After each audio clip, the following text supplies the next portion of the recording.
story of Abraham, Isaac, and now Rebekah reminds us all. After every big adventure, after every sad goodbye, there's always a new beginning, a chance for love and joy to grow again, just like the stars that twinkle in the night sky. The end.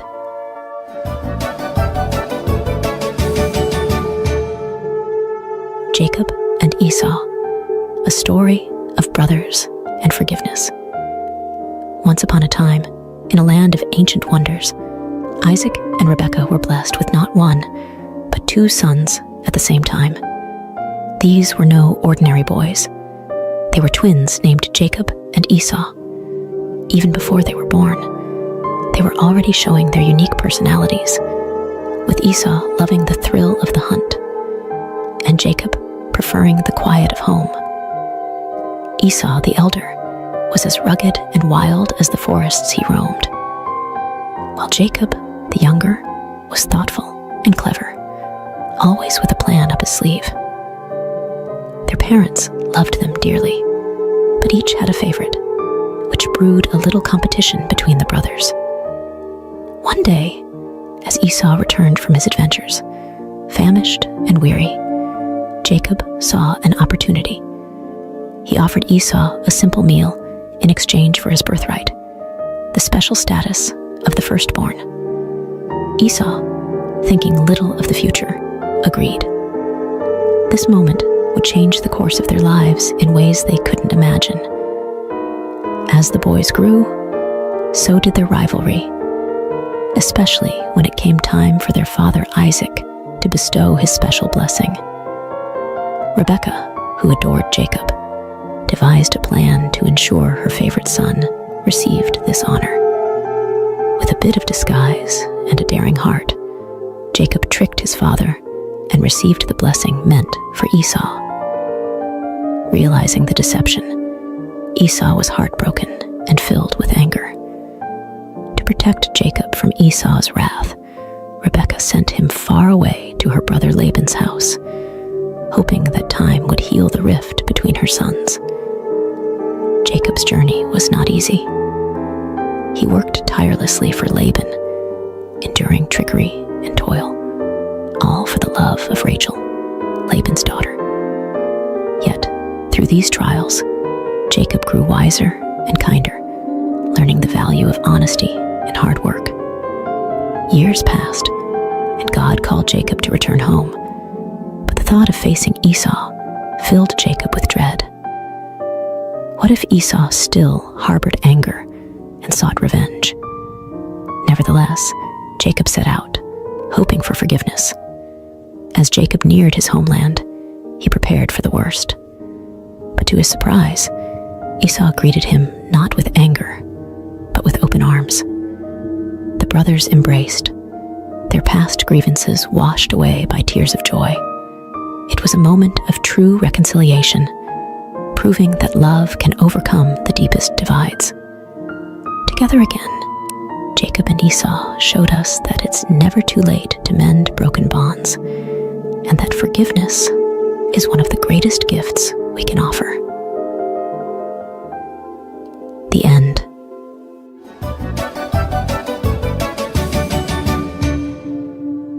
Joseph's journey, from dreamer to dreamkeeper. In a land where families were as vast as the stars, Isaac's heart was full of joy as his son Jacob returned home. Even Esau, who once harbored anger, welcomed Jacob with open arms. But not all was peaceful, for Jacob's sons felt a storm brewing in their hearts, troubled by their younger brother Joseph, who was clearly the apple of their father's eye. Joseph, with his bright, colorful coat, a gift from Jacob, was a dreamer. His dreams, however, sparked flames of jealousy among his brothers. In one dream, Joseph saw his own sheaf of grain standing tall, while his brother's sheaves bowed down to it.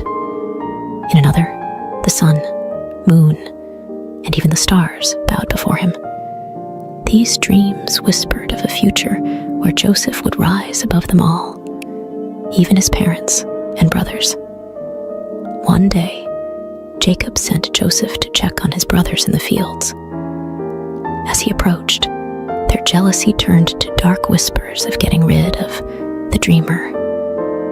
Reuben, the eldest, suggested they put Joseph in a pit instead, secretly planning to save him later. But while Reuben was away, a caravan heading to Egypt appeared. Judah, another brother, proposed they sell Joseph instead of harming him directly. And so, for 20 pieces of silver, Joseph's fate was sealed, and he was taken far from his homeland, his heart heavy with sorrow and fear. The brothers deceived their father, presenting Joseph's colorful coat, now stained with goat's blood, letting Jacob believe his beloved son was gone forever. Jacob's grief was a deep well of sorrow, with no one able to console him. Meanwhile, in Egypt, Joseph found himself a slave in Potiphar's house. Despite his hardships, Joseph's diligence and trust in God shone brightly, earning him Potiphar's favor and the position of chief servant. But just as things seemed to be looking up, Joseph faced a new trial. Potiphar's wife, with dishonest intentions, falsely accused Joseph, leading to his unjust imprisonment. Even in the depths of a dungeon, Joseph's spirit remained unbroken. He understood that through all trials, honoring God was his true strength, a beacon of hope that illuminated even the darkest of places. The end.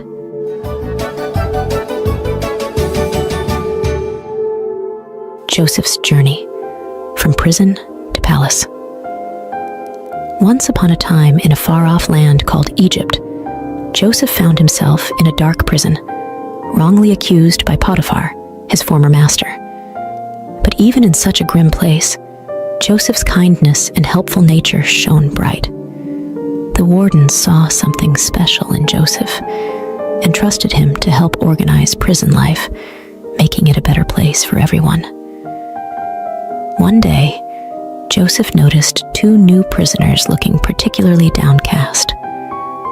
They were the king's baker and butler, troubled by dreams they couldn't understand. Joseph, with his unwavering faith, assured them, "God can reveal what your dreams mean. Tell me about them." To the butler, Joseph predicted a return to Pharaoh's favor in just 3 days and asked to be remembered. To the baker, however, Joseph had to deliver some unfortunate news. Just as Joseph had said, the butler was restored to his position, but he forgot about Joseph, leaving him in prison. Time passed until one day, Pharaoh himself was troubled by a mysterious dream. Remembering Joseph's gift, the butler finally spoke up, leading to Joseph's summoning. Standing before Pharaoh, Joseph humbly explained that the dream foretold 7 years of abundance, followed by 7 years of famine. He advised Pharaoh to store food during the good years to prepare for the tough times ahead. Impressed by Joseph's wisdom and his clear connection to God, Pharaoh declared, "You will take charge in Egypt, second only to me." And so, Joseph went from prison to palace, overseeing the land's preparations for the coming famine. As predicted, the years of plenty came and went, and famine spread across the land. Back in Joseph's homeland, his family was starving. Jacob sent his sons to Egypt to buy grain, not knowing that they would come face to face with their long-lost brother, now the lordly ruler of Egypt. Joseph recognized his brothers, but they didn't know him. Recalling his boyhood dreams, Joseph realized that this moment was part of a bigger plan. He tested his brothers, demanding they return with their youngest brother Benjamin to prove their honesty. When they returned, Joseph could no longer hide his true identity. Overcome with emotion, he revealed himself to his brothers, saying, "I am Joseph, your brother, whom you sold into Egypt." The brothers were speechless, fearing for what might come next. But Joseph comforted them, explaining that their actions had been part of a divine plan to save their family from famine. "God made me Lord in Egypt so I could save your lives," he told them. Soon after, Jacob and Joseph were joyfully reunited in Egypt, and the entire family was settled there, living in peace and plenty, thanks to Joseph's faith and God's guiding hand. The end.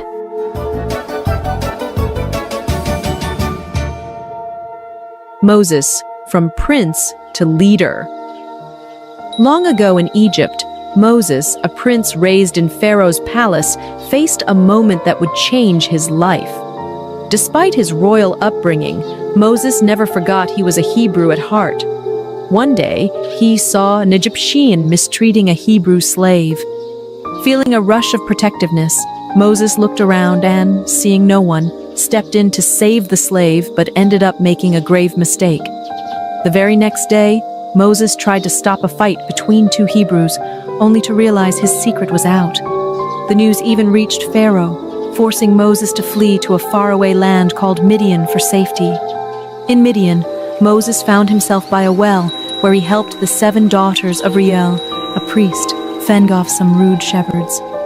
Impressed by Moses' bravery, Reuel invited him home, leading to Moses marrying Reuel's daughter and starting a new life as a shepherd. Meanwhile, back in Egypt, the Hebrews suffered greatly under a new pharaoh. Their cries for help reached the heavens, and God was listening.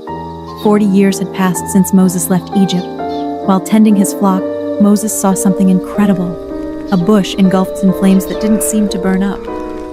Curious, Moses went closer, only to hear God's voice calling him by name.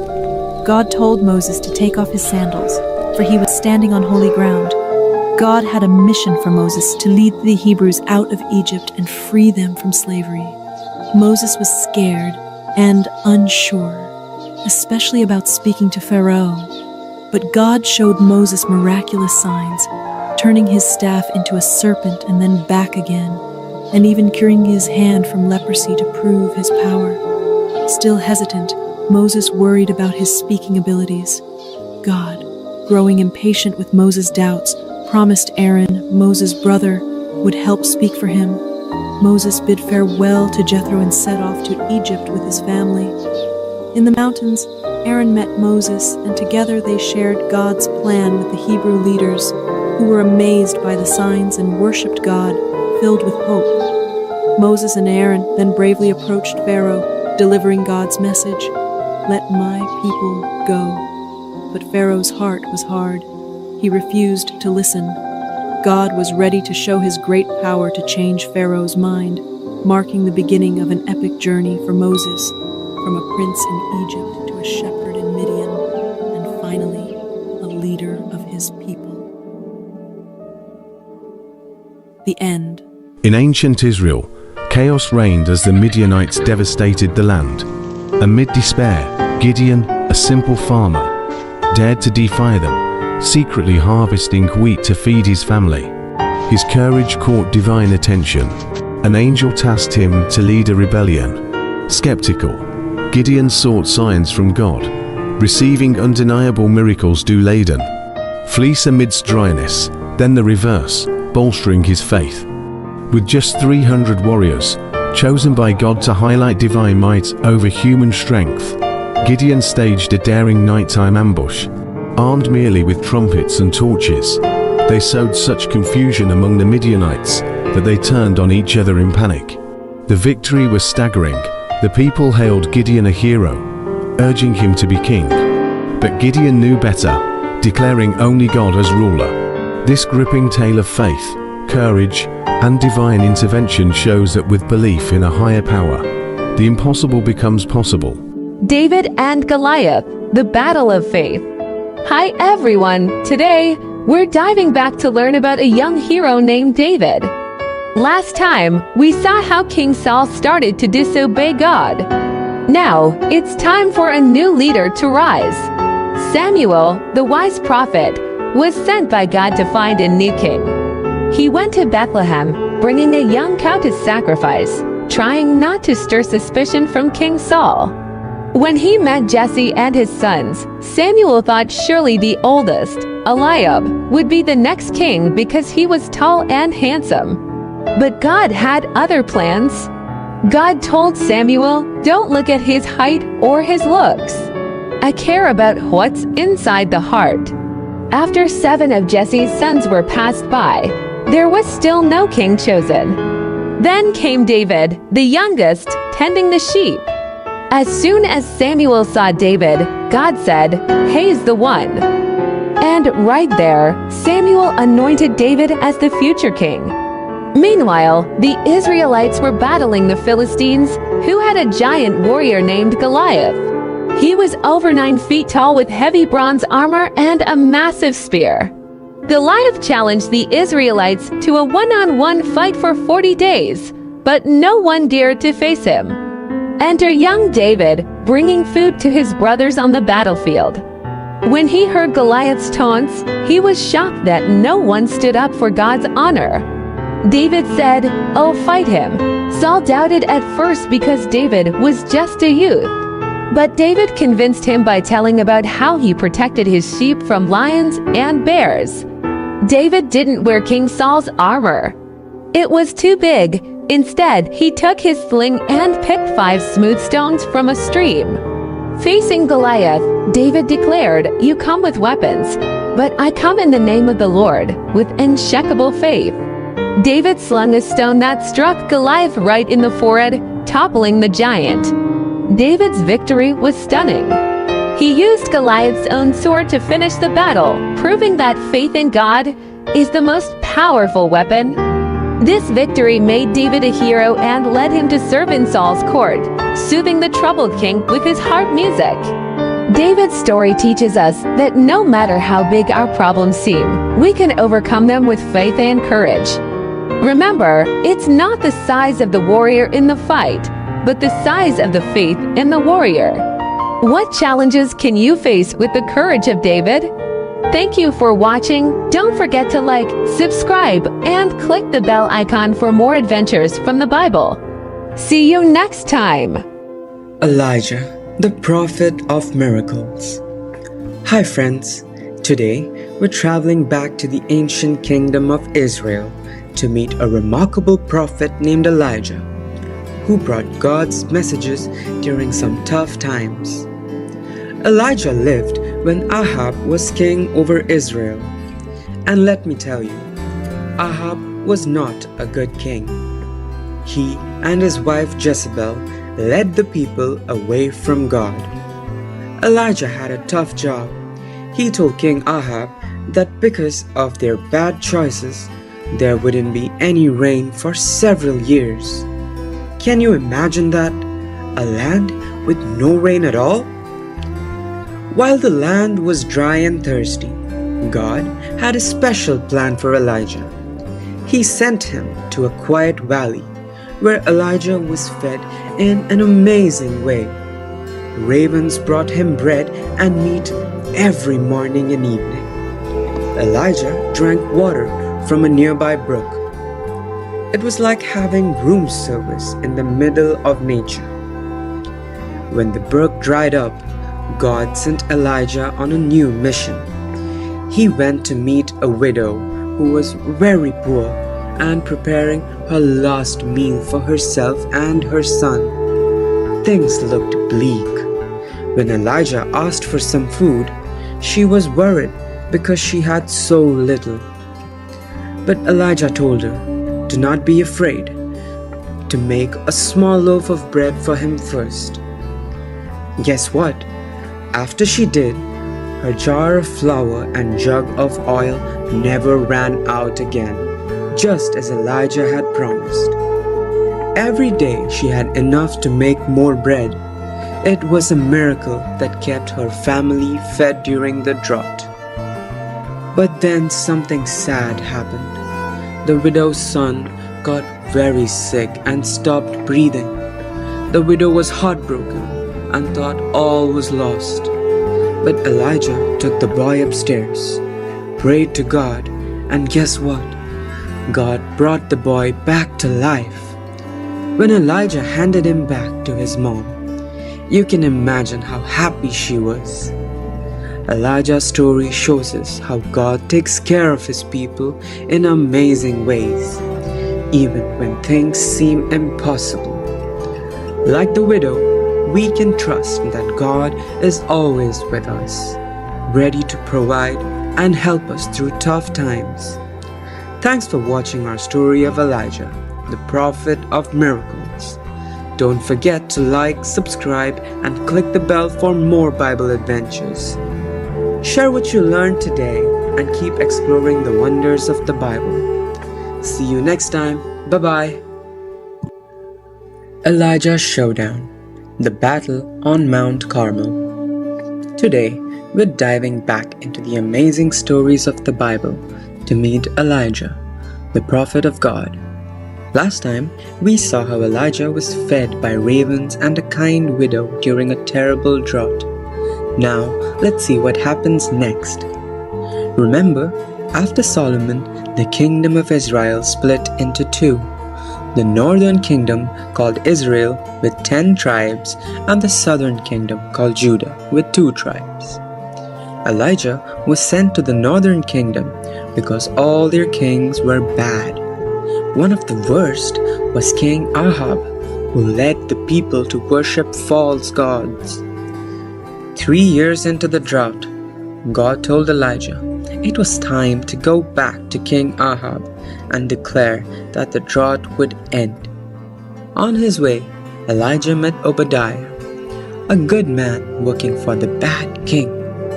Obadiah was secretly hiding God's prophets from Queen Jezebel, who was trying to kill them. When Elijah asked Obadiah to get Ahab, Obadiah was scared. He thought Elijah might disappear and Ahab would be furious. But Elijah promised to stay put. So Obadiah went to get the king. And now the real excitement begins. Elijah told King Ahab to gather all the people of Israel and bring 450 prophets of the false god Baal and 400 prophets of the other false god Asherah to Mount Carmel. There, Elijah issued a challenge to show who the true God is. 2 bulls were placed on altars, one for Baal's prophets and one for Elijah. The God who sent fire to burn the bull would be the true God, said Elijah. The prophets of Baal went first. They danced and shouted, "Baal, send fire!" But nothing happened. Elijah teased them. Maybe you need to yell louder. Maybe he's asleep or on a trip. But Baal never answered. Now it was Elijah's turn. He built his altar with 12 stones, representing the 12 tribes of Israel. He placed the bull on the altar and then did something surprising. He poured water all over the altar until it filled a trench around it. Everything was soaking wet. Elijah prayed, and immediately God sent fire from heaven. It burned up the bull, the wood, the stones, and even licked up the water in the trench. Everyone saw it and believed that the Lord is the true God. Seeing this miracle, the people captured the false prophets of Baal and Asherah and put them away. This showed everyone the power of the true God and turned their hearts back to Him.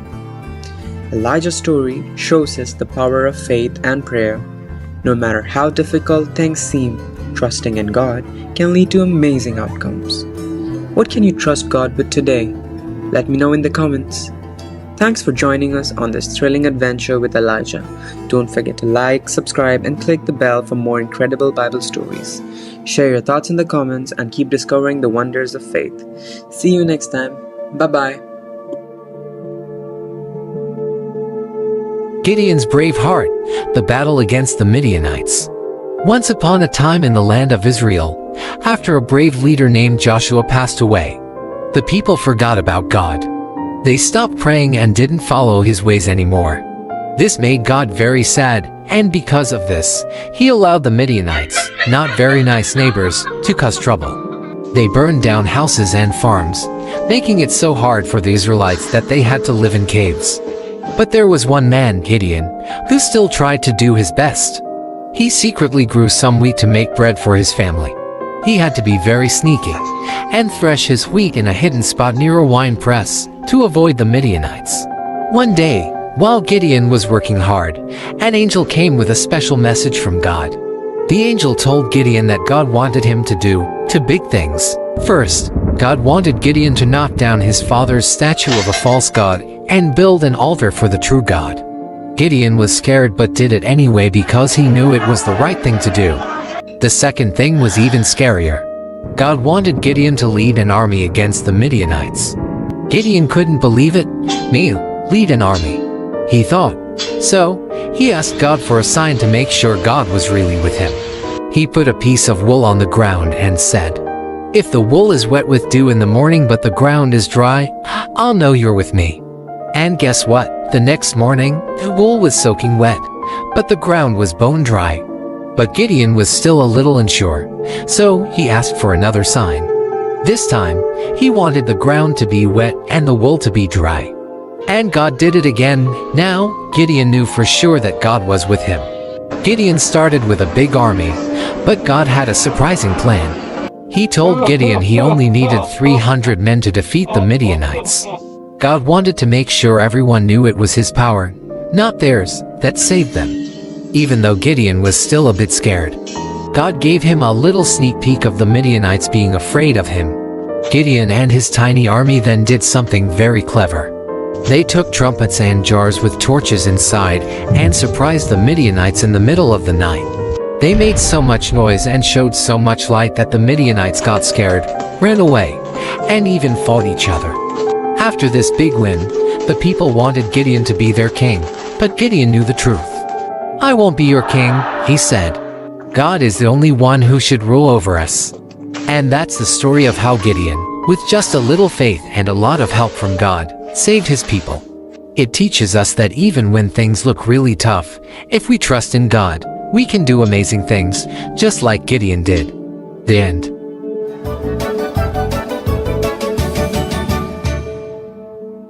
The Adventure of Baby Moses, From the Nile to the Palace. In a time long ago, Egypt mourned the loss of a great leader, Joseph. He had saved the land from famine and was loved by all. But as years turned into centuries, a new pharaoh came to power, one who did not remember Joseph and his deeds. The Hebrews, Joseph's people, had grown in number and strength, which made the new pharaoh uneasy. Fearing they might become too powerful, he decided to make them slaves, forcing them to build great cities under harsh conditions. Despite the heavy work, the Hebrews continued to grow in numbers, which troubled Pharaoh even more. So he made a terrible order. All newborn Hebrew boys were to be thrown into the river Nile. One Hebrew family, desperate to save their baby boy, crafted a plan. They carefully placed him in a snug, watertight basket and set it afloat among the reeds of the Nile, trusting in a higher power to protect their child. As the basket bobbed gently in the water, the baby's sister watched from a distance, her heart filled with hope and fear. Then, something unexpected happened. Pharaoh's daughter came to the river to bathe and spotted the curious basket among the reeds. With a mix of surprise and compassion, she ordered her servant to bring the basket to her. Upon opening it, the sound of the baby's cry touched her heart. It's a Hebrew child, she realized, but instead of sending him to a cruel fate, she chose kindness. Poor little thing, you're so beautiful, she cooed, perhaps even playing with the baby as anyone would with a precious little one. Watching all this unfold, the baby's sister saw an opportunity. She bravely approached the princess and offered to find a Hebrew woman to nurse the child. The princess agreed, not knowing the girl would bring the baby's own mother. Rushing home, the sister called out to her mother, Come quickly! Oh, hurry! Without a moment to lose, they both hurried back to the riverbank. There, Pharaoh's daughter entrusted the baby to his mother, saying, "Nurse him for me, and I will pay you." She named him Moses, which means drawn from the water. In a twist of fate, baby Moses was back in his parents' arms, where they taught him to love God and cherish his heritage.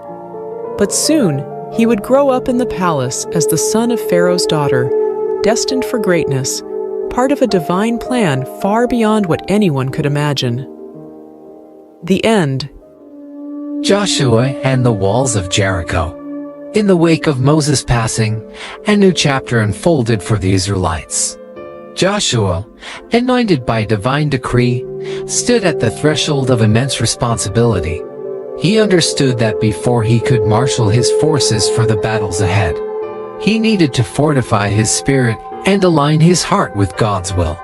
As Joshua stepped into his role, God's promise was clear: adhere to the divine commandments, and prosperity and victory in the promised land would be theirs. The Israelites, in turn, pledged unwavering loyalty to Joshua, echoing their commitment to follow God's word. With strategic foresight, Joshua dispatched spies to Canaan, eyeing the formidable city of Jericho. It wasn't long before the king of Jericho, tipped off about the covert visitors, ordered a citywide manhunt. The spies, seeking refuge in Rahab's home, found themselves in peril. But Rahab, recognizing the hand of God with the Israelites, chose to protect them, securing a promise of safety for herself and her family in return. The path to Jericho presented its own trial. The formidable Jordan River. With no bridge in sight, the challenge seemed insurmountable. Yet, faith paved the way where no path existed. As the priests, bearing the Ark of the Covenant, stepped into the river's edge, the waters parted, mirroring the miracles of old. This miraculous crossing, marked by 12 stones at the riverbed and on Canaan's shore, would stand as eternal testaments to God's power and faithfulness. Jericho loomed ahead, its massive walls a daunting barrier. Yet, the appearance of the captain of God's army served as a divine assurance to Joshua that the battle's outcome was already decreed in the heavens. The instructions given to Joshua were unconventional. A silent march around Jericho for 6 days, followed by a climactic procession on the 7th day, culminating in a triumphant blast of trumpets and a unified shout from the Israelites. The walls of Jericho, so long a symbol of invincibility, crumbled to dust, leaving only Rahab's abode untouched, a sign of the covenant kept by the scarlet cord. Rahab and her family were spared, a token of God's mercy amidst judgment. In the aftermath, Jericho's riches were consecrated to God, and Joshua pronounced a dire curse on any who dared to rebuild the city. The fall of Jericho sent ripples throughout Canaan, a clear message that God's favor rested upon Israel. This narrative, rooted in the ancient text of Joshua 1-6, not only recounts a pivotal moment in Israel's history, but also reflects the enduring truth that faith, obedience, and divine guidance can topple the mightiest of obstacles. The end. King David and the return of the Ark of the Covenant.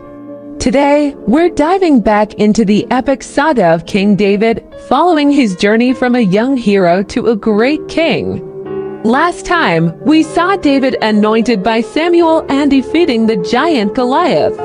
Now, let's see what happens as he steps into his role as king. After King Saul's death, Israel was divided. David became king over Judah and ruled from Hebron, while Saul's son, Ishbosheth, took over the rest of Israel. It sounds complicated, doesn't it? There was a long struggle between the followers of David and Saul, but David's side grew stronger every day. Eventually, David's leadership and bravery won the hearts of all the tribes. He was anointed king over all 12 tribes of Israel. Can you imagine going from looking after sheep to leading an entire nation? David then captured Jerusalem, making it his capital and calling it the City of David. Remember the Ark of the Covenant from our previous stories? It had been captured but was back with the Israelites.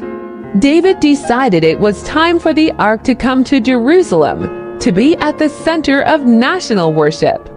But transporting the Ark was no small task. While moving the Ark, there was a big mishap. The Ark almost fell, and a man named Esau reached out to steady it. Unfortunately, touching the Ark was forbidden, and Esau was struck down by God. This showed everyone just how serious God was about his commands and worship.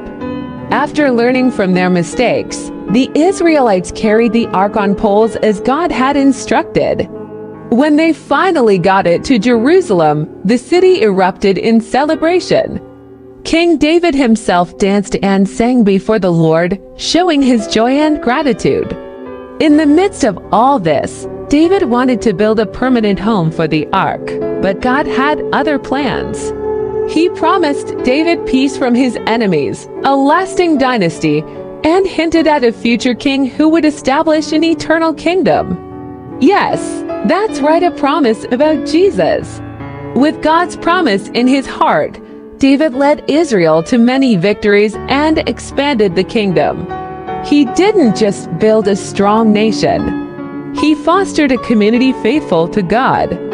David's story teaches us about leadership, the importance of following God's guidance, and how one person's faith can affect an entire nation.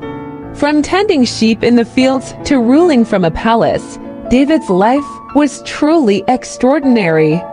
Thanks for joining us on this incredible journey through King David's life. Don't forget to like, subscribe, and hit the notification bell for more Bible stories. See you next time as we uncover more adventures from the past. King Josiah, the young reformer of Judah.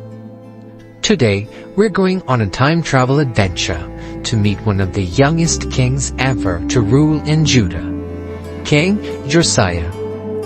Imagine becoming a king when you're only 8 years old. Josiah was not just any king. He inherited a kingdom filled with problems. His father and grandfather had led the people away from God, worshipping false gods and doing many evil things. But young Josiah was different. When he became king, he decided it was time for change. As Josiah grew older, he began to lead Judah back to God. He started by cleaning up God's temple, which had been misused by the previous kings. Josiah ordered the removal of all the items that were being used to worship the false gods. When Josiah was just 26, during the temple's renovation, the workers found something extraordinary hidden in the walls. The scroll of the law, possibly the book of Deuteronomy. Imagine finding a long-lost treasure that tells you how to lead your people rightly. Uncertain what to do next, Josiah consulted a prophetess. She had sad news to give him. Judah would face the consequences for its past sins. But because of Josiah's good heart and reforms, he would not see this destruction during his lifetime. Inspired to act, Josiah gathered everyone in Judah, from the greatest to even the smallest and poorest of the people, and he then read the scroll out loud. He led a grand ceremony where everybody recommitted to following God's laws, making a new beginning for Judah. Josiah didn't stop there. He revived the celebration of the Passover festival that hadn't been observed in many years. It was a time of great joy and unity as the people remembered their deliverance from Egypt. King Josiah's effort to bring his people back to God made him one of the most beloved kings in Judah's history, even appearing in the genealogy of Jesus, showing how important his legacy was. Josiah's story teaches us that no matter how young you are, you can make a big difference. With courage and faith, you can change the world around you, just like Josiah did. What can you do today to make your world a better place? Thanks for joining our adventure in the time of King Josiah. Don't forget to like, subscribe, and hit the bell so you don't miss any of our exciting journeys through the Bible. Share your thoughts in the comments below about what you learned today, and see you next time. Bye-bye.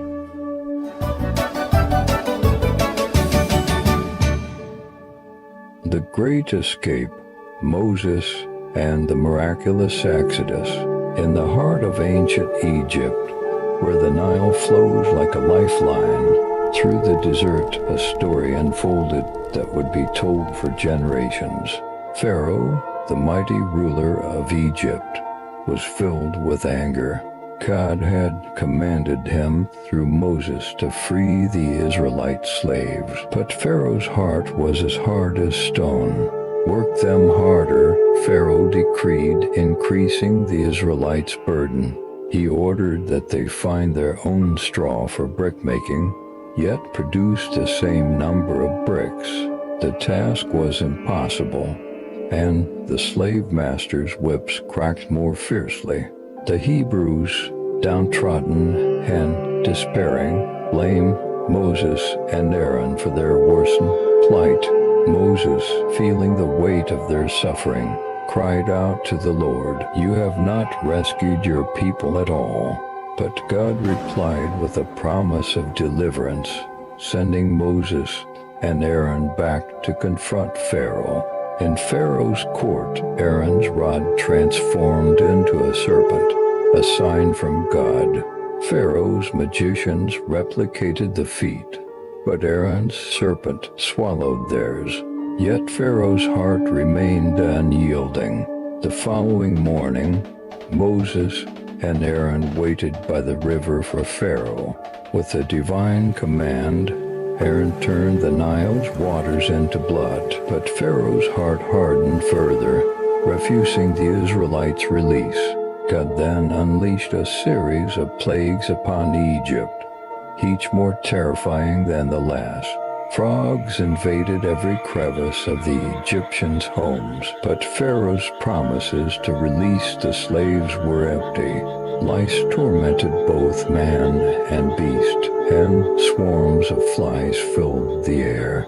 Livestock perished, boils afflicted the Egyptians, and locusts devoured the land's greenery. Darkness enveloped Egypt for 3 days. Yet Pharaoh's resolve did not falter. God's final, most grievous plague was to strike at midnight, claiming the firstborn of Egypt. The Israelites were spared, marking their doorposts with lamb's blood as a sign for the angel of death to pass over their homes. That night Egypt wailed as the firstborn were lost. Pharaoh, broken and defeated, urged Moses to take the Israelites and leave. With haste, the Israelites journeyed beyond Egypt's borders, marking the end of their 430 years of bondage. Guided by a pillar of cloud by day and a pillar of fire by night, they embarked on a journey to freedom. But Pharaoh's resolve wavered once more.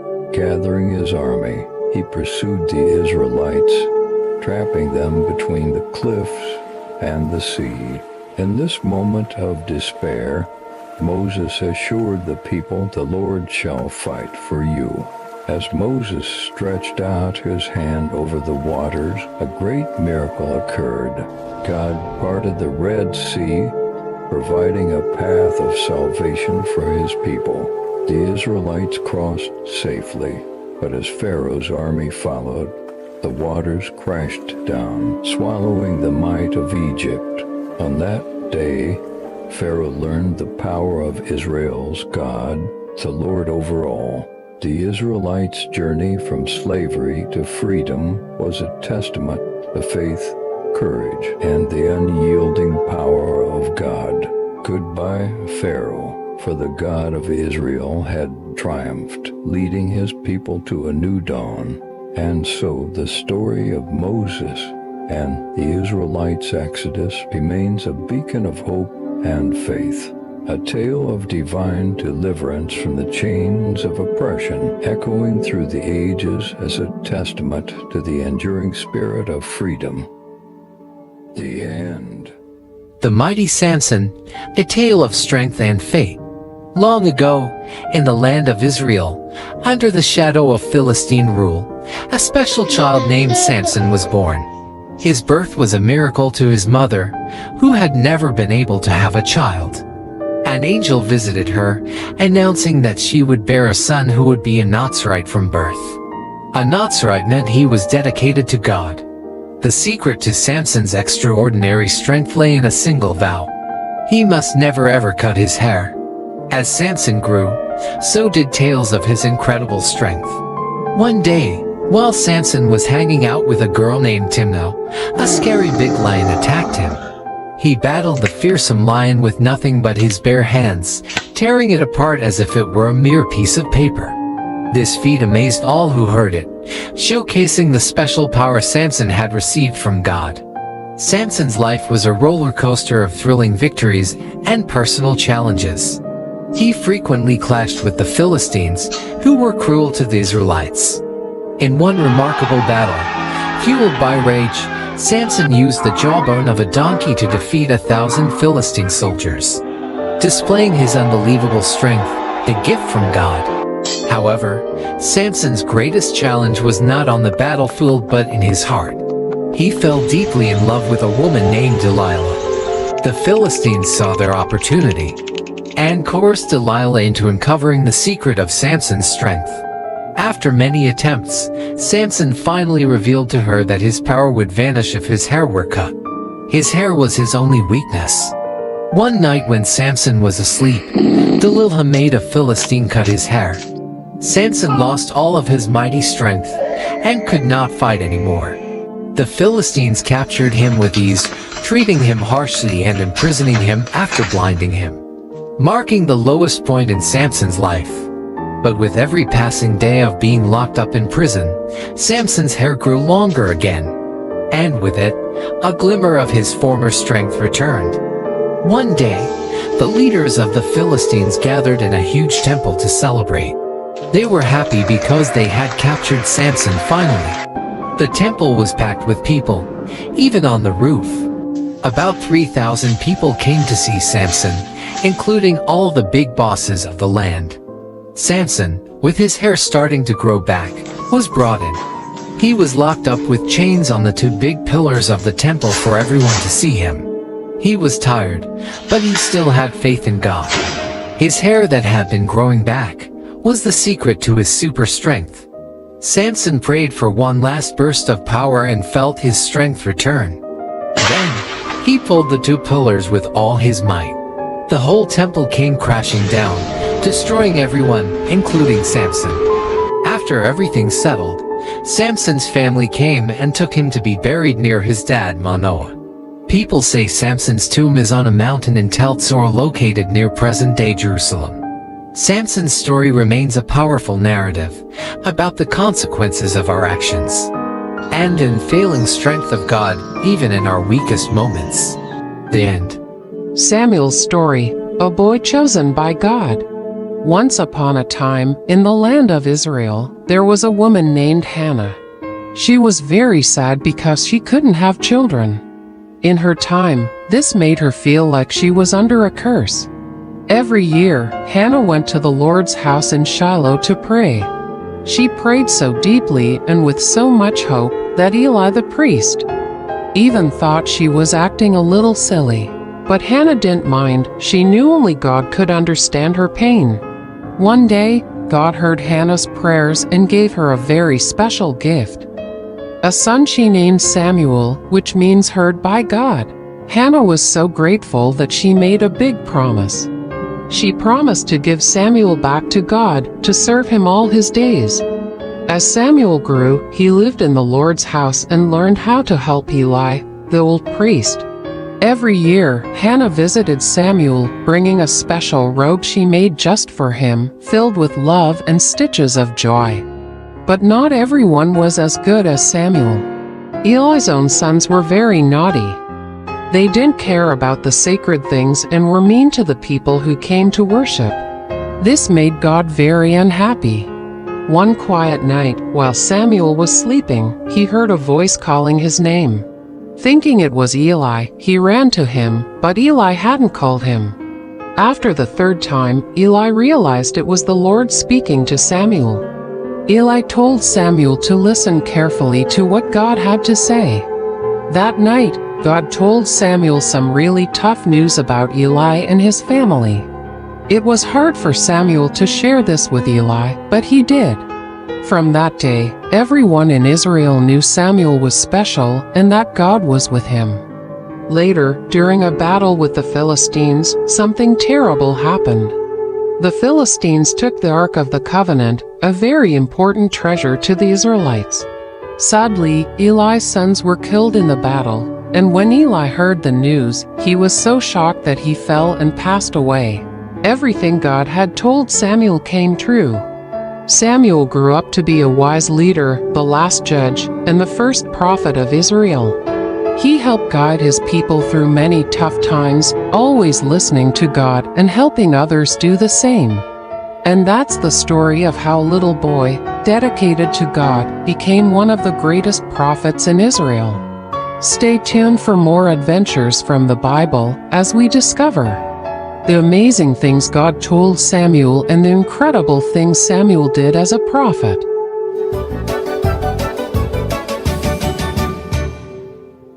"40 Years of Faith, the epic journey from Egypt to Canaan."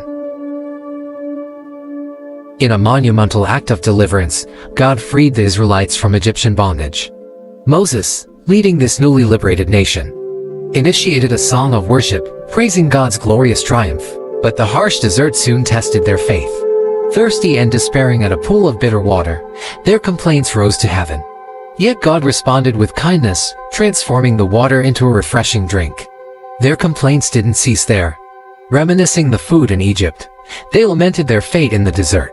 But God's providence was unwavering. Quails by evening and heavenly manna each morning became their sustenance. This manna, a sweet reminder of God's care, required trust in daily provision. Yet, some hoarded, only to find their stash spoiled. Except on the Sabbath, teaching a profound lesson in obedience and rest. God's protection extended beyond their basic needs. When the Amalekites attacked, victory was theirs as long as Moses held high the rod of God. This divine partnership was further solidified when God proposed a covenant, making them his special people, an offer they eagerly accepted. At Mount Sinai, Moses received the 10 Commandments, direct instructions on living a life aligned with God's will. But in a grave turn of events, the Israelites fashioned and worshipped the golden calf, inciting divine and mortal wrath. The shattered tablets symbolized broken fidelity. Yet God, in his mercy, renewed the covenant and instructed the construction of the tabernacle, a sacred space signifying his constant presence. As they approached Canaan, the land of promise, spies were sent to survey. Despite the land's bounty, only Joshua and Caleb trusted in God's victory. The majority succumbed to fear, their disbelief poisoning the entire community's faith, leading to a decree from God, a 40-year odyssey in the wilderness. A period of wandering reserved for a generation that witnessed miracles but harbored disbelief. This story, spanning from Exodus 15 to Numbers 14, not only recounts a physical journey but also charts a spiritual expedition of a nation learning to trust and obey their omnipotent, omnibenevolent God. The end.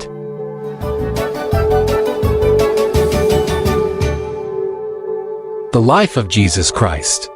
In the stillness of Bethlehem's night, a light was kindled that would illuminate the world forevermore. Born to Mary, a woman of profound faith, and Joseph, a man of humble origins, was baby Jesus. His birth was no ordinary event. It was the fulfillment of ancient prophecies, heralding the arrival of the Messiah, a beacon of hope for all humanity. Word of this miraculous birth traveled swiftly, and settling King Herod, who saw in the newborn king a threat to his reign. In a dark decree, he ordered a massacre, hoping to extinguish this emerging light. Yet, under divine guidance, Mary and Joseph fled to Egypt, safeguarding the promise of salvation.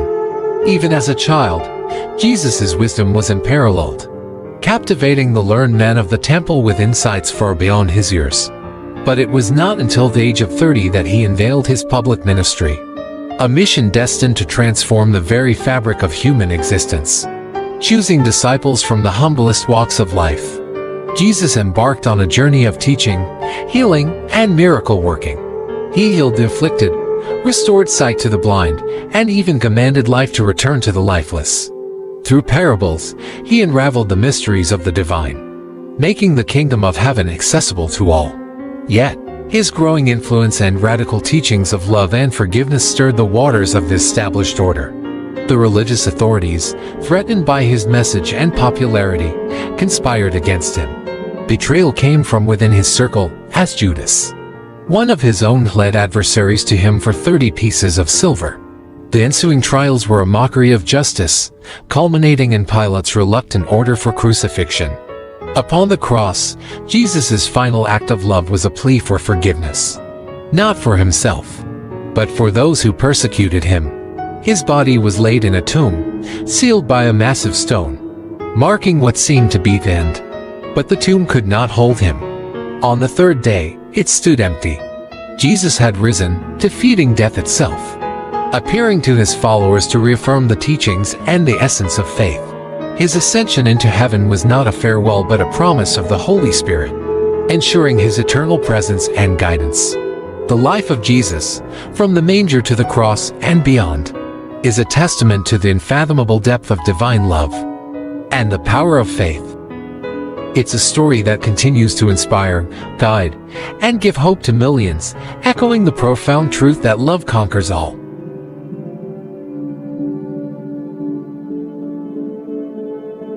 Samuel and Saul, the rise of Israel's first king. Last time, we learned about Samuel, a boy dedicated to God who grew up to be a great leader of Israel. Today, we'll see what happens as Samuel gets older and faces new challenges.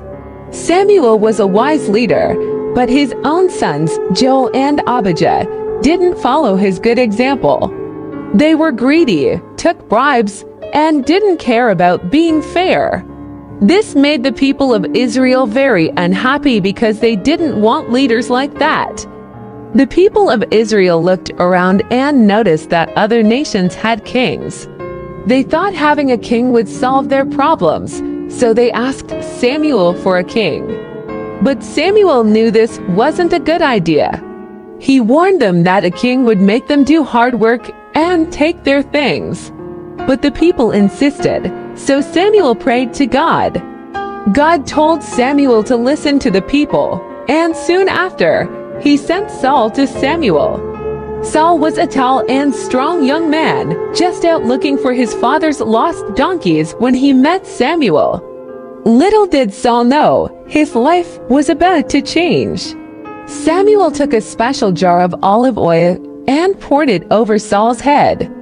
This was a way to show that Saul was chosen by God for an important job to be king. Saul felt God's spirit come upon him, and he started to change into a leader. Not everyone was sure about Saul at first, but then he led Israel to a big victory in battle, and everyone cheered. They threw a huge party to celebrate and officially made Saul their king. But being king was tough. Saul made some big mistakes. He didn't wait for Samuel and offered a sacrifice to God by himself, which was against God's rules. And another time, he didn't follow God's instructions during a battle. Because of this, Samuel told Saul that God would find a new king. Saul's story teaches us that even kings need to follow God's instructions. It's important to listen to wise advice and always try to do what's right. Next time, we'll learn about who God chooses to be king after Saul. Can you guess who it might be?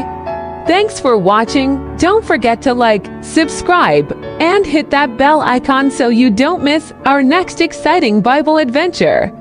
The Saga of Deborah, a judge of Israel.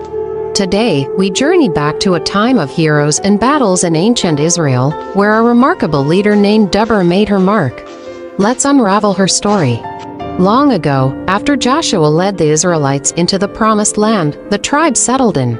They faced many challenges, including battles with the Canaanites. Some tribes conquered their foes, while others mingled, blending their cultures. But as the memory of Joshua faded, a troubling pattern began. A new generation arose, one that forgot the deeds and the divine guidance their ancestors revered. They strayed, doing what was forbidden, and the cycle of chaos spun anew. In these dark times, when there was no king, leaders known as judges emerged. They were more than arbitrators. They were deliverers, chosen to rescue Israel from its adversaries and guide them back to the right path. Among these judges was Deborah, a prophetess, a wise woman with a fierce spirit. As Israel faltered under the oppression of King Jabin of Canaan, Deborah saw the suffering of her people and knew she had to act. She called upon Barak, a warrior, and said unto him, "Gather 10,000 men, and at Mount Tabor take your stand. I will lead Sisera, the commander of Jabin's army, to you." Hesitant, Barak agreed, but only if Deborah would go with him. She agreed, but she warned him, "The honor of victory will not be yours. The Lord will deliver Sisera into the hands of a woman." And so it happened. Deborah and Barak went to war. With a great clash, the Israelite warriors charged, and though they were outnumbered, they won a spectacular victory. Sisera fled, seeking refuge in the tent of Yael. Trusting her, he rested, but Yael knew what she must do for her people. In a decisive, if not grisly act, she ended his tyranny, securing peace for Israel. Deborah's legacy as a judge was marked not only by her victory but by her leadership and courage. She inspired her people and led them through a time when heroes were needed to rise. Join us next time as we continue the tales of the judges, uncovering more stories of bravery and faith. Thank you for joining me on this historical adventure. If you enjoyed this tale of Deborah, don't forget to like, subscribe, and click the bell so you won't miss our next episode. Share this journey into the past with your friends and keep the legacy alive. The story of King Solomon. Today, we journey back to a time of peace, under the rule of a wise king who dreamed big. After King David's reign, his son Solomon took the throne, and with it, the task of building a house for the Lord. King Solomon, eager to fulfill his father David's dream, planned to construct a magnificent temple. This wouldn't be just any building, but a beautiful, sacred place where all the people could worship. Imagine a place so majestic, it took your breath away. First, Solomon needed materials. He found the perfect large stones and had them cut down to a size far from the temple site to keep the construction peaceful and reverent. But Solomon also needed wood, lots of it, and the best quality cedar from the city of Tyre. King Hiram of Tyre, a good friend of his father David, agreed to help. In exchange for food from Israel, Hiram sent cedar trees down the Mediterranean Sea on rafts. This shows how important friendships and alliances can be, even for a king. Solomon also enlisted a skilled craftsman named Huram from Tyre. Huram was an expert in working with bronze, and he crafted many of the intricate designs and structures for the temple. The temple was to be 90 feet long, 30 feet wide, and 45 feet tall with 3 floors. It even had a special room called the Most Holy Room. Inside, the walls were adorned with carvings of cherubim, the palm trees, and flowers. And the room housed the Ark of the Covenant, protected by 2 giant cherubim with outstretched wings. After 7 years, the temple was finally completed. Solomon then held a grand ceremony to dedicate it to the Lord. When the priests placed the ark in the most holy room, a cloud filled in the temple, signaling God's presence and approval. Solomon wasn't just a great builder, he was also known for his incredible wisdom. He once asked God for wisdom above all else, and God granted it. Solomon's proverbs and sayings are still read today for guidance. King Solomon's story teaches us about the importance of wisdom, dedication, and worship. He used his gifts to create a lasting legacy that honored God and led his people. What can we build with the gifts that we've been given? How can we use our talents to serve and honor others? Think. Thank you for joining us on this royal adventure. Don't forget to like, subscribe, and click the bell for more biblical tales. Share what you have learned today with a friend, and keep exploring the wonders of the past. The story of Ruth, a tale of faith and redemption. Once upon a time, in the land of Judah, there lived a family, Elimelech, his wife Naomi, and their 2 sons, Mahlon and Chilion. But their land was struck by a terrible famine, and they had to leave their home in Bethlehem in search of food. They traveled to a faraway place called Moab, hoping for a better life. In Moab, Elimelech passed away, leaving Naomi alone with her 2 sons. The boys grew up and married 2 lovely Moabite women, Orpah and Ruth. But as time passed, tragedy struck again.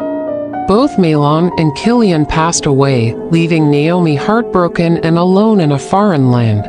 When Naomi heard that the famine in Judah had ended, she decided to return to her homeland. Orpah tearfully said goodbye and went back to her family, but Ruth refused to leave Naomi's side. With unwavering loyalty, Ruth declared, "Where you go, I will go. And where you stay, I will stay. Your people will be my people, and your God will be my God." Together, Naomi and Ruth embarked on the journey back to Bethlehem. Upon their arrival, Ruth went to the fields to gather grain. Following the custom of gleaning, where the poor could pick up leftover grain after the harvest, by chance, she found herself in the fields of a kind man named Boaz, who was a relative of Naomi. Boaz noticed Ruth's diligence and kindness and instructed his workers to leave extra grain for her. He showed her great kindness and protection. Later, Naomi encouraged Ruth to seek Boaz's help as their kinsman redeemer, someone who could care for them and their land. Ruth bravely approached Boaz and asked for his help. Boaz, moved by her sincerity, promised to do all he could to help them. He even negotiated with another relative who had the first right to help them. But when he declined, Boaz gladly took on the responsibility. In a beautiful gesture of commitment, Boaz married Ruth and took care of Naomi and her land.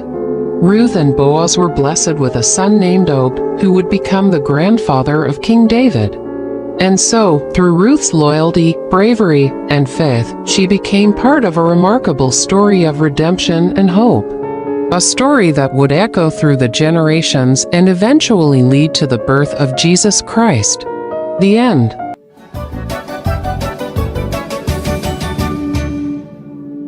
Moses, from prince to leader.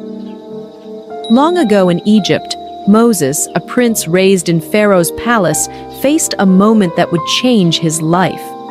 Despite his royal upbringing, Moses never forgot he was a Hebrew at heart. One day, he saw an Egyptian mistreating a Hebrew slave. Feeling a rush of protectiveness, Moses looked around and, seeing no one, stepped in to save the slave but ended up making a grave mistake. The very next day, Moses tried to stop a fight between 2 Hebrews, only to realize his secret was out. The news even reached Pharaoh, forcing Moses to flee to a faraway land called Midian for safety. In Midian, Moses found himself by a well, where he helped the 7 daughters of Reuel, a priest, fend off some rude shepherds. Impressed by Moses' bravery, Reuel invited him home, leading to Moses marrying Reuel's daughter and starting a new life as a shepherd. Meanwhile, back in Egypt, the Hebrews suffered greatly under a new pharaoh.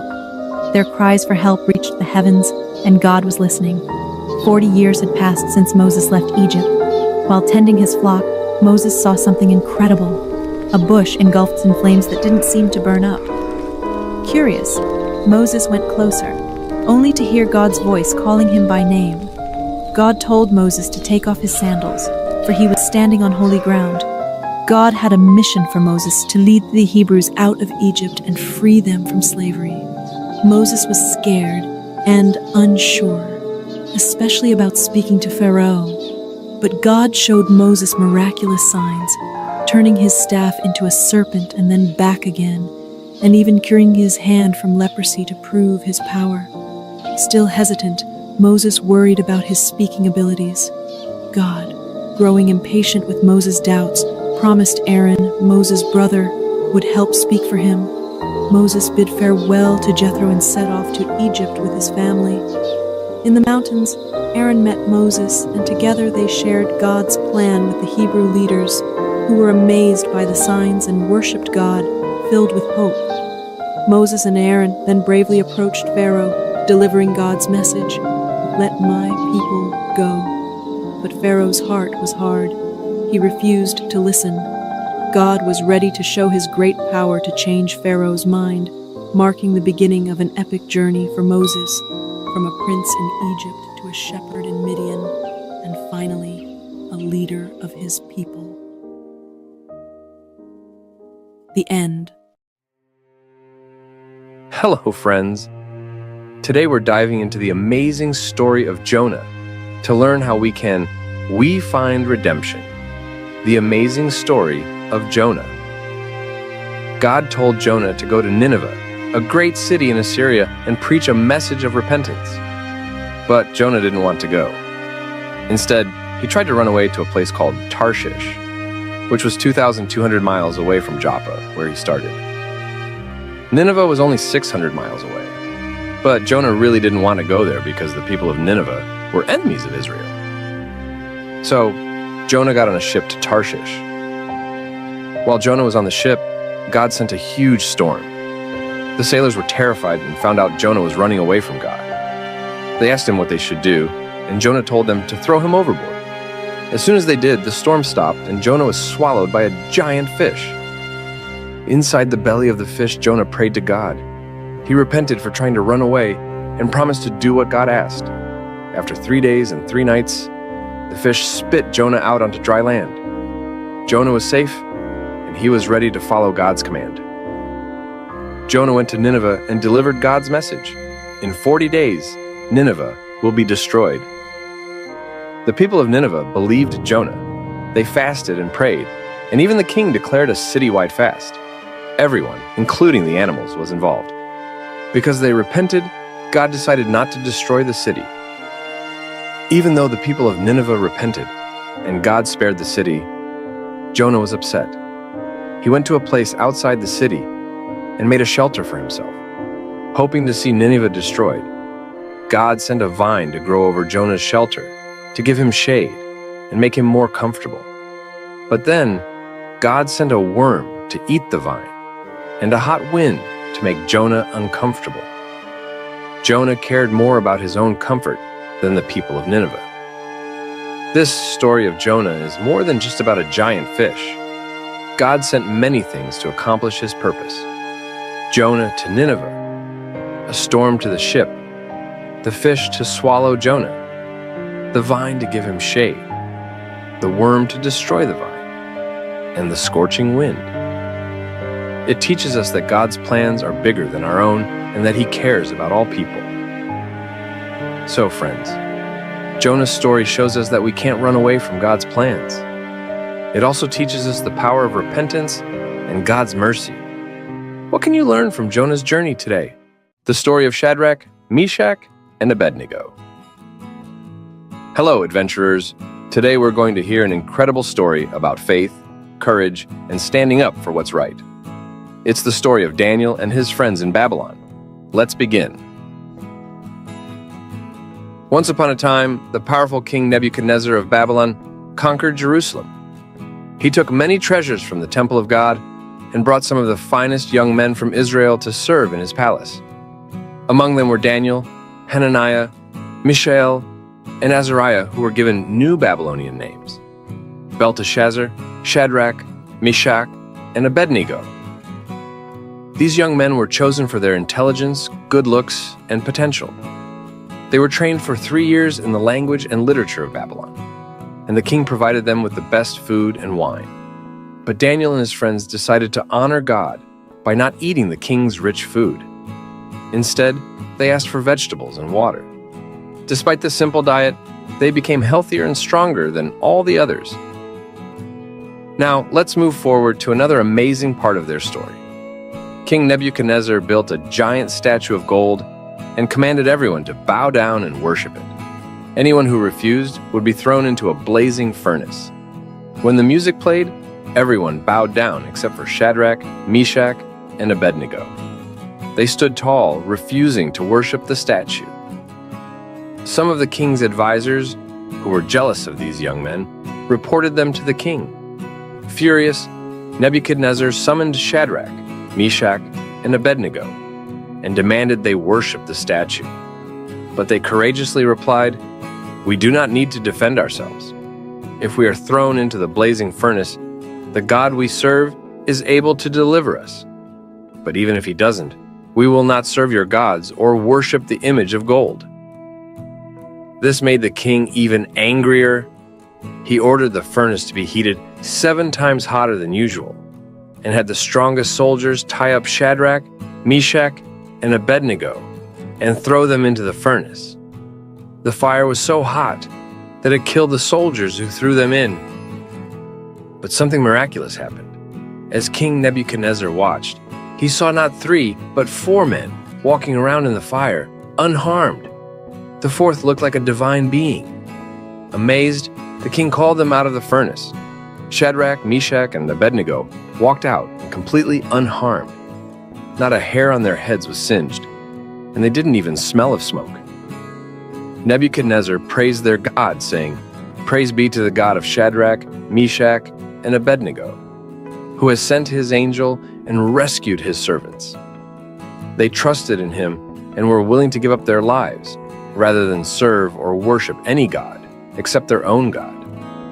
He then declared that no one should say anything against their God, for no other God can save in this way. The story of Shadrach, Meshach, and Abednego teaches us about the power of faith and standing up for what's right, even in the face of danger. Their unwavering trust in God protected them and showed others his incredible power. What can we learn from their courage today? How can we stand strong in our faith and trust God, no matter what challenges we face? Daniel and the Lion's Den. Once upon a time, in the kingdom of Babylon, a wise and faithful man named Daniel served under King Darius. The king loved Daniel and planned to make him the leader over all his kingdom. This made some of the king's wise men very jealous. They wanted to find a way to bring Daniel down. The wise men knew that Daniel was devoted to praying to his God. They plotted together and came up with a sneaky plan.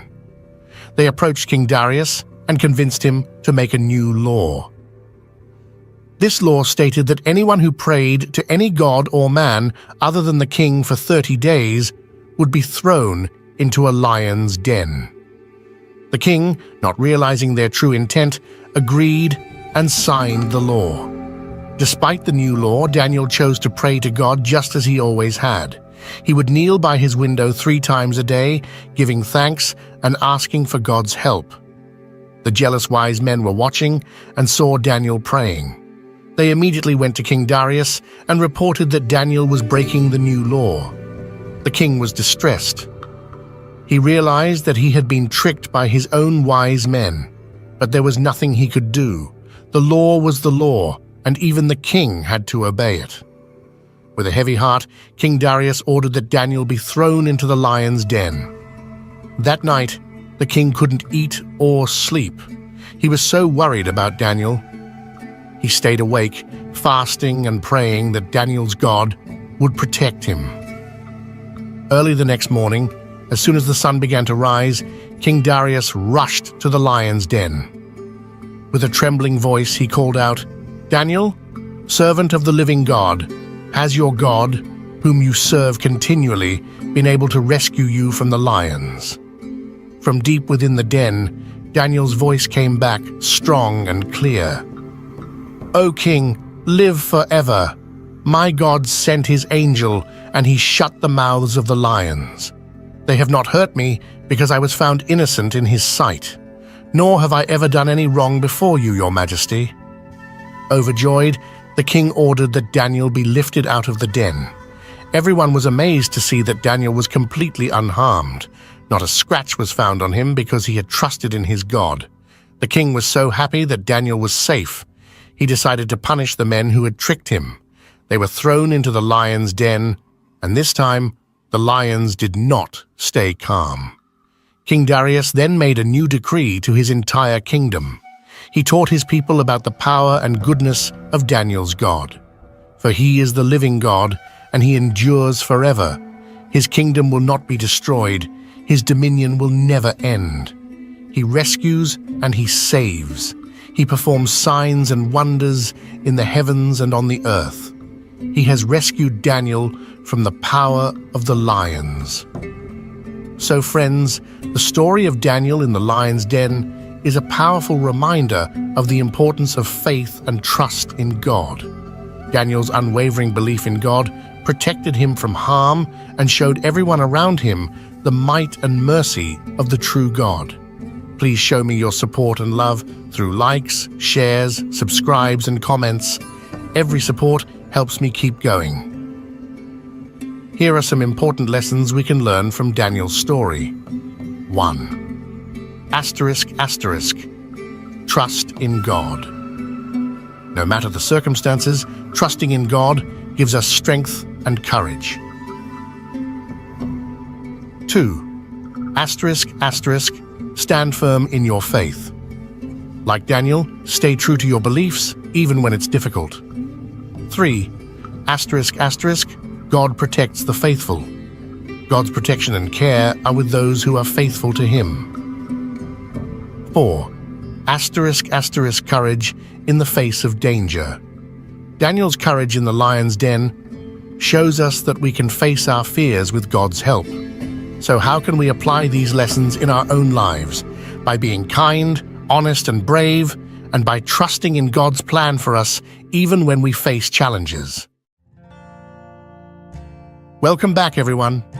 Today, we're diving into an incredible story of bravery, faith, and justice. Our tale begins in the Grand Kingdom of Persia, where a young Jewish woman named Esther becomes queen and faces a challenge that will test her courage and faith. This is the story of Queen Esther and how she stood up for justice. Once upon a time, in the Kingdom of Persia, there was a mighty king named Xerxes.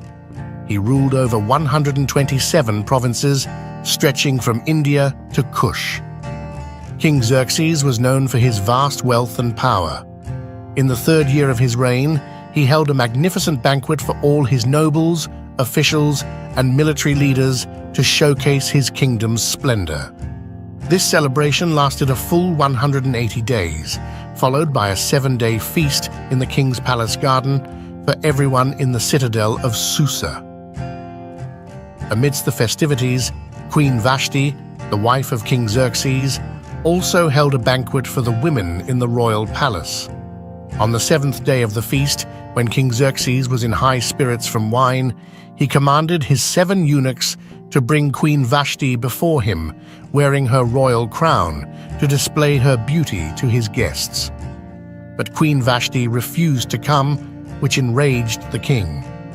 Furious and humiliated, King Xerxes consulted his advisors, who suggested that Queen Vashti be deposed to prevent other women in the kingdom from disrespecting their husbands. The king agreed, and Vashti was removed from her royal position. As time passed, King Xerxes began to miss Vashti and regret his decision. His attendants proposed a solution, a search for the most beautiful young women in the kingdom, to find a new queen. This is where our heroine, Esther, enters the story. Esther was a young Jewish woman living in the citadel of Susa. She was raised by her cousin Mordecai after her parents died. Esther was known for her beauty and grace. When the king's order was proclaimed, Esther, along with many other young women, was brought to the palace and placed under the care of Hegai, the king's eunuch in charge of the harem.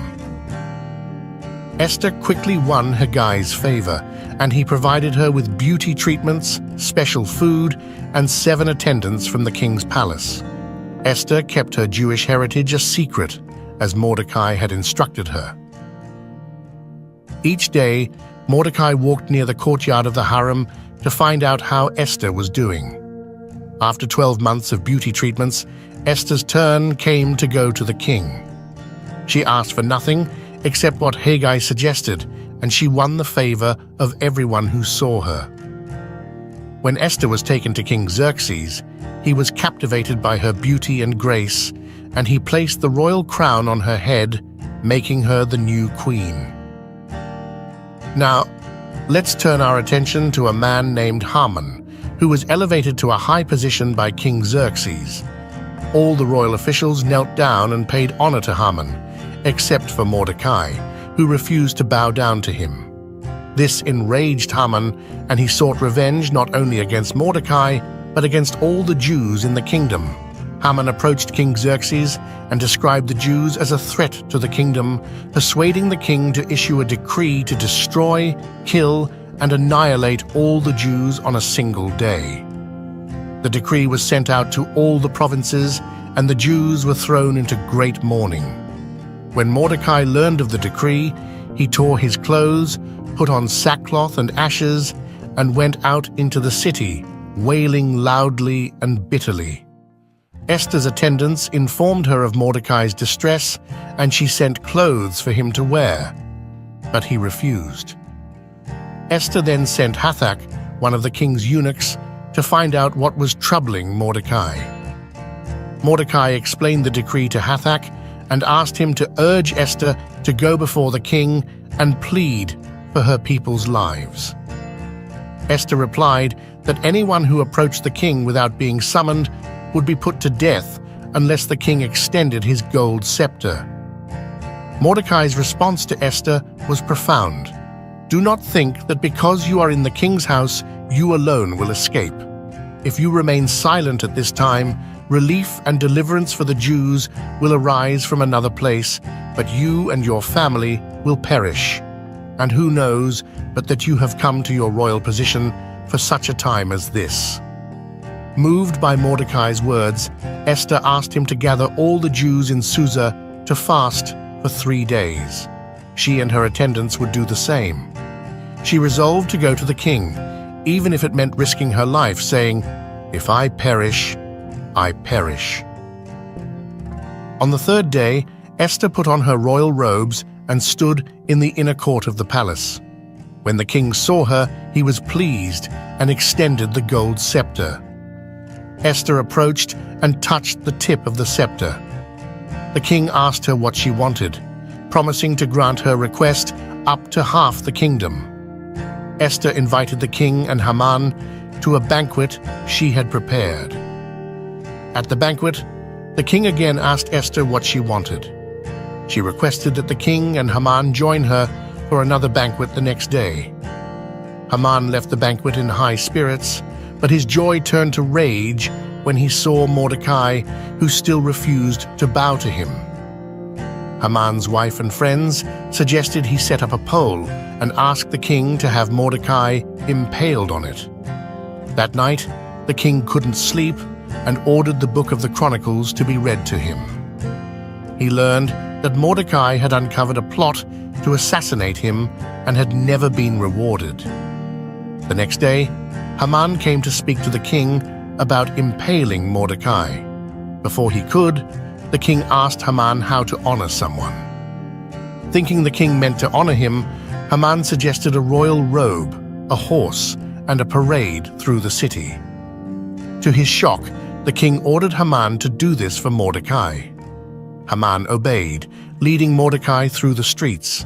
He returned home in grief, and his wife and friends predicted his downfall. Haman was then hurried to Esther's second banquet. During the banquet, the king asked Esther her request once more. Esther revealed Haman's plot to destroy her people, the Jews. The king, furious, left the room. Haman begged Esther for his life. When the king returned and saw Haman on the couch where Esther was reclining, he accused Haman of attacking the queen. One of the eunuchs informed the king about the pole Haman had set up for Mordecai. The king ordered Haman to be impaled on it. That same day, the king gave Esther Haman's estate, and Mordecai was promoted to a high position in the kingdom. But the story doesn't end there. Esther pleaded with the king to issue a new decree to save the Jews. The king allowed Mordecai to write a decree granting the Jews the right to defend themselves. The decree was sent out, and on the appointed day, the Jews triumphed over their enemies. The Jews celebrated their victory, and the Feast of Purim was established to commemorate their deliverance.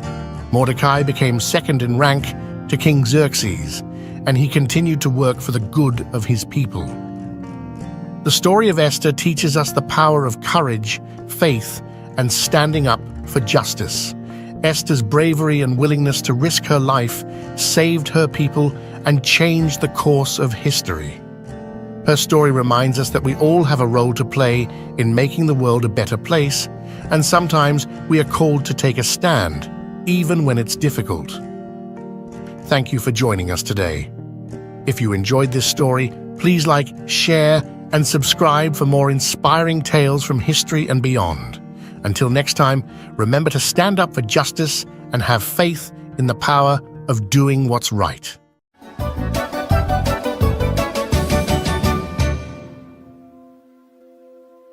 Once upon a time, in a world where people had forgotten to be kind, there lived a man named Noah who worshipped God. Noah was a man of faith, but everyone else around him disobeyed and hated God. One day, something shocking happened.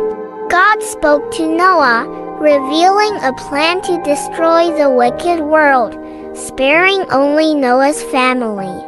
God instructed Noah to build a wooden ark, a boat big enough for his family and many animals. Noah got to work, following God's exact instructions. Probably, people mocked Noah as he explained why he was building an ark. But Noah kept building, also spreading the word about God, though nobody listened. As the ark neared completion, God brought animals of all kinds, 7 of some species, 2 of others.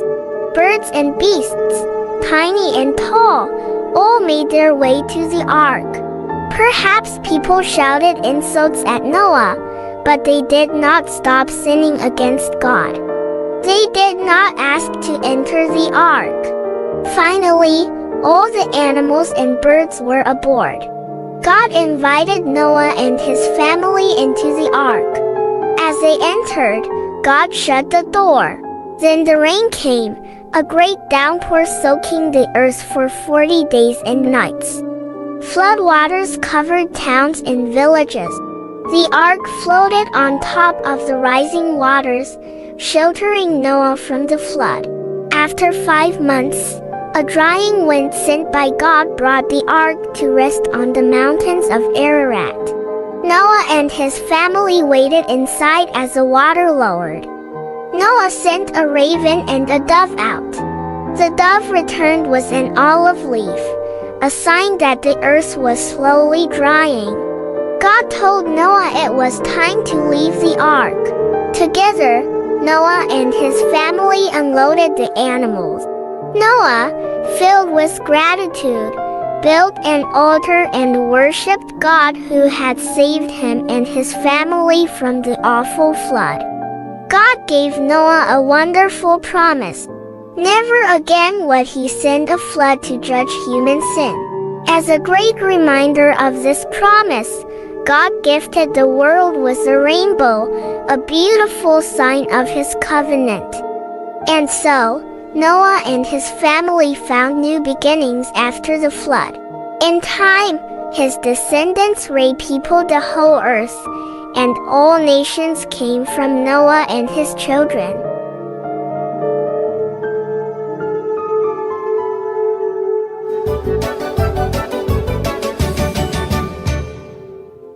God's promise to Abraham. Long ago, after a big flood washed the earth clean, Only Noah and his family were safe on a big boat with lots of animals. When the water went away, people started to build things again. They had a big idea. Let's build a tall tower that touches the sky, right up to the stars. They wanted to stay together and be friends forever. But something magical happened. Suddenly, everyone started speaking in different languages. It was so confusing because nobody could understand each other anymore. So, the people split up, finding new places to live with others who spoke the same language. The big city they left behind was called Babel, which means a big mix-up. Then, in a place called Ur, God talked to a man named Abram. God said, "Abram, go on an adventure to a special land I'll show you." Abram, his wife Sarai, and his nephew Lot packed up and went to a beautiful land called Canaan. Canaan was filled with green fields and clear blue skies. Abram and Lot had so many sheep and cows. The land they were living on didn't have enough grass and water for all the animals. So, the workers of Abraham and Lot started arguing over the best spots for their animals to eat and drink. Abram wanted everyone to be happy and not fight. He told Lot, "Let's not argue. You choose any part of the land you like, and I'll go the other way." That way, there was enough room for all their animals. Lot looked around and saw a really nice area with lots of water and green grass near the cities of Sodom and Gomorrah. It looked like the best spot for his animals, so he chose to move there. Abraham stayed in the land of Canaan, where God asked him to stay. Even though Abraham and Lot had to live apart to stop the arguing, Abraham made sure they did it in a kind and peaceful way, showing he was a really good uncle and a wise man. God saw Abram's kind heart and told him, "This whole big, beautiful land will belong to you and your children and their children after them, forever." But Abram and Sarai were very old and didn't have any children. They wondered, how will God's promise come true? One day, 3 special visitors brought amazing news. "Sarai, you're going to have a baby." Sarai laughed because she thought she was too old for that. God also changed their names to Abraham and Sarah to show they were going to start a big family. Then, God said he had to fix the 2 naughty cities near where Lot lived. Abraham was worried for Lot. Lot listened to the angels and escaped with his daughters. But Lot's wife looked back and turned into a salt statue. Then, the most wonderful thing happened. Even though they were very old, Abraham and Sarah had a baby boy named Isaac. Isaac, which means laughter. They were so happy and amazed at God's miracle. Abraham knew then that God always keeps his promises, like giving him a big family and a beautiful land to live in. And that's the story of how Abraham and Sarah learned to trust in God's promises, no matter how impossible they seemed. The end.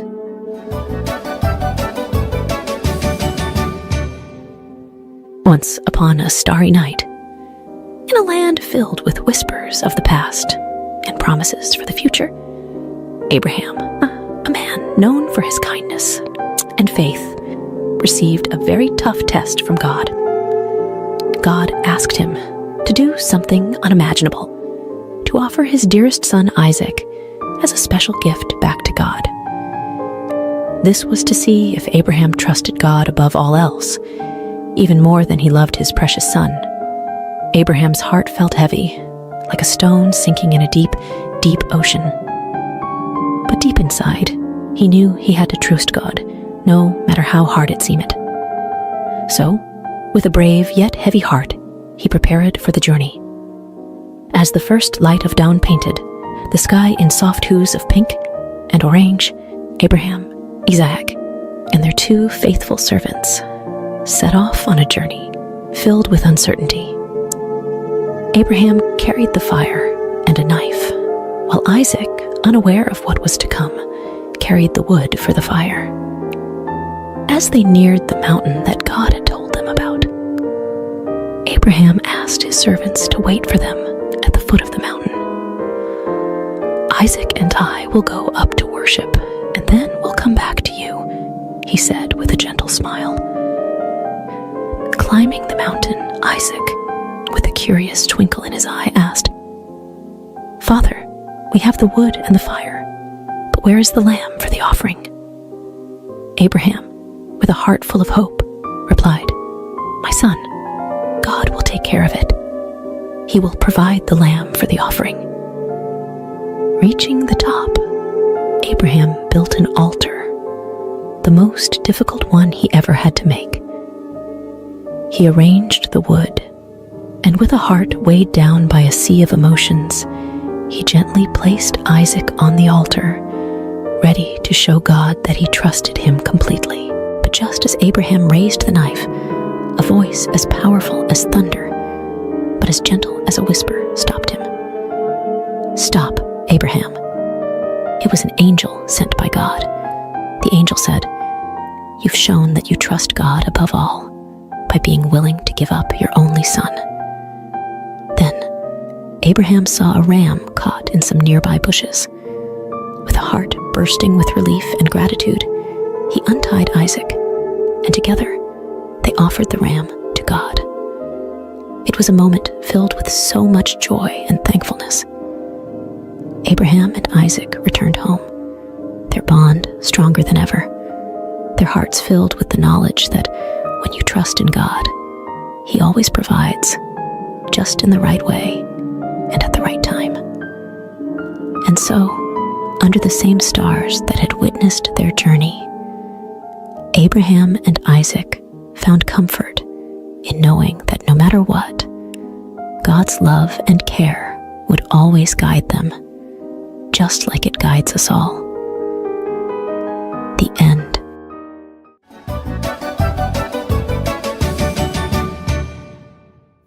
The Adventure of Abraham and Isaac, a new beginning. Once upon a time, after a big adventure on a mountain, Abraham and his son Isaac were on their way back home. Then, while the stars twinkled like tiny smiles above them, a kind angel came with a message that made their hearts dance. "Abraham," the angel said, "your family will be as numerous as the stars. And guess what? They're going to bring happiness to the whole wide world." It was like a secret promise about a hero who would come from their family tree, someone very special named Jesus. But when they got back home, they found themselves in a very quiet house. Sarah, the laughter and love of their home, had gone on a journey to the stars. Abraham and Isaac felt very sad, missing her warm hugs and bright smile. Abraham had an idea to bring some joy back into their home.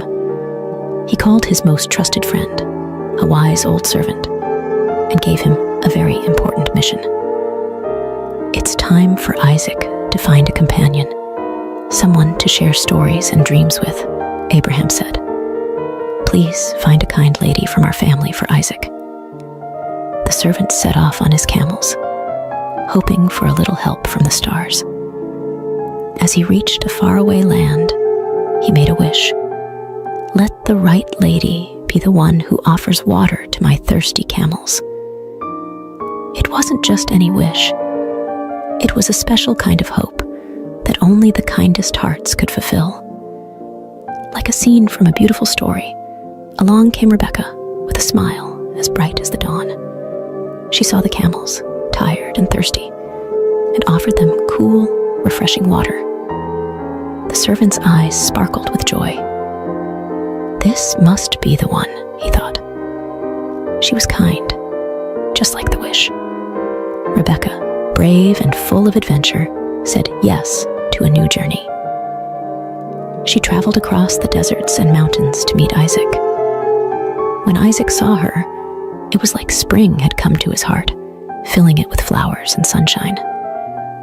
Rebecca's kindness and laughter brought new stories and dreams to their home. Isaac and Rebecca, hand in hand, started a wonderful adventure together, full of love and promise. And so, the story of Abraham, Isaac, and now Rebecca reminds us all. After every big adventure, after every sad goodbye, there's always a new beginning, a chance for love and joy to grow again, just like the stars that twinkle in the night sky. The end.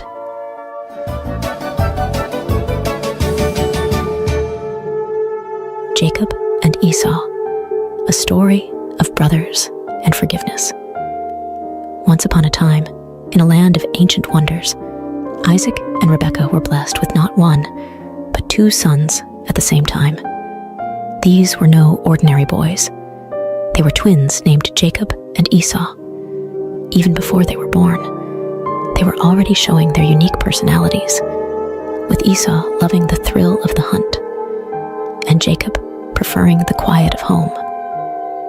Esau, the elder, was as rugged and wild as the forests he roamed, while Jacob, the younger, was thoughtful and clever, always with a plan up his sleeve. Their parents loved them dearly, but each had a favorite, which brewed a little competition between the brothers. One day, as Esau returned from his adventures, famished and weary, Jacob saw an opportunity. He offered Esau a simple meal in exchange for his birthright, the special status of the firstborn. Esau, thinking little of the future, agreed. This moment would change the course of their lives in ways they couldn't imagine. As the boys grew, so did their rivalry, especially when it came time for their father Isaac to bestow his special blessing. Rebekah, who adored Jacob, devised a plan to ensure her favorite son received this honor. With a bit of disguise and a daring heart, Jacob tricked his father and received the blessing meant for Esau. Realizing the deception, Esau was heartbroken and filled with anger. To protect Jacob from Esau's wrath, Rebekah sent him far away to her brother Laban's house, hoping that time would heal the rift between her sons. Jacob's journey was not easy. He worked tirelessly for Laban, enduring trickery and toil, all for the love of Rachel, Laban's daughter. Yet, through these trials, Jacob grew wiser and kinder, learning the value of honesty and hard work. Years passed, and God called Jacob to return home, but the thought of facing Esau filled Jacob with dread. What if Esau still harbored anger and sought revenge? Nevertheless, Jacob set out, hoping for forgiveness. As Jacob neared his homeland, he prepared for the worst. But to his surprise, Esau greeted him not with anger, but with open arms. The brothers embraced, their past grievances washed away by tears of joy. It was a moment of true reconciliation, proving that love can overcome the deepest divides. Together again, Jacob and Esau showed us that it's never too late to mend broken bonds, and that forgiveness is one of the greatest gifts we can offer. The end.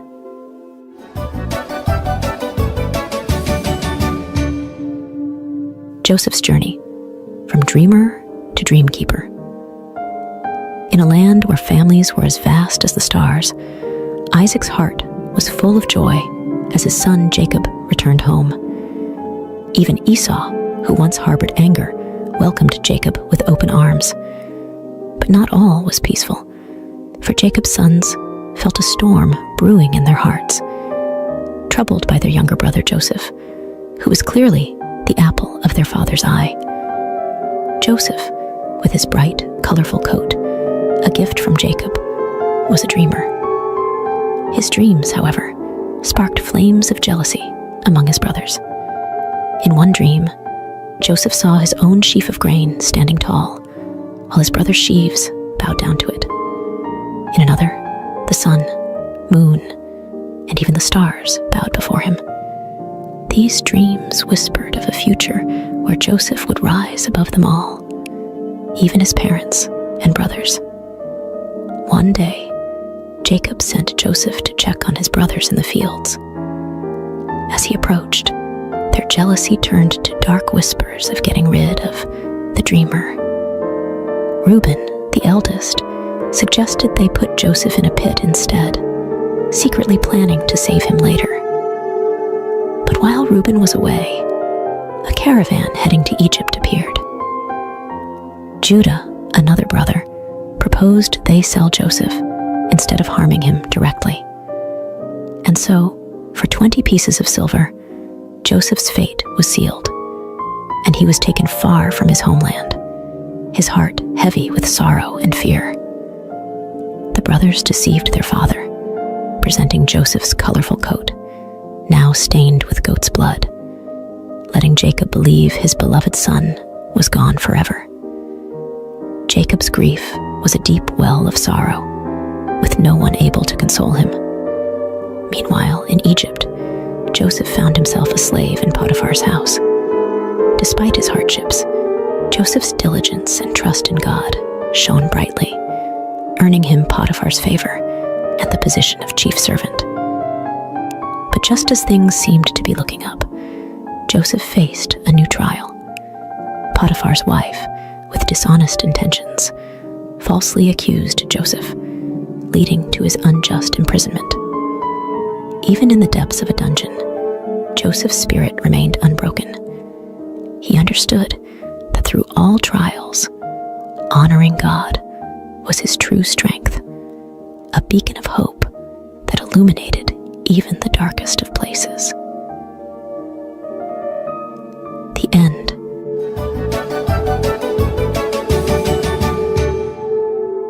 Joseph's journey from prison to palace.